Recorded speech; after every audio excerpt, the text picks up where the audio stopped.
Magandang araw na mga kabutcher. Mag-giwa ko ngayon ng beef brisket galing Brazil. Yan o.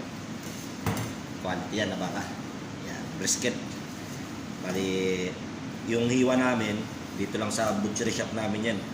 Hindi ko alam kung anong hiwa ng sa ibang mga meat shop. Pakita ko sa inyo kung paano ko ito display. Silalagay lang namin yan sa tray. Ganyan o. Yan. Bali, hiwain ko siya lahat. Ganyan mga kabutcher. Tapos ito naman medyo mahaba, bali family pack tawag namin dito. Nalagay ko dito sa medyo malaking tray. Family pack to.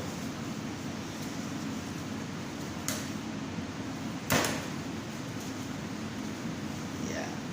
Bali dalawang display namin, isang maliit na tray sa isang family pack.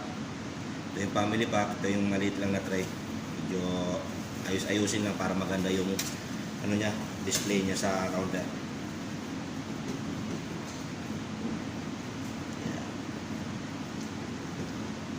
Yan ang beef brisket.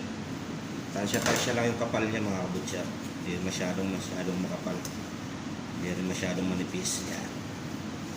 Yan. Kaya hanggang dito na lang. Ito buo lang ito mga kabutcher. Hanggang dito lang mga kabutcher. Sana may matutunan kayo. Beef brisket pala yan.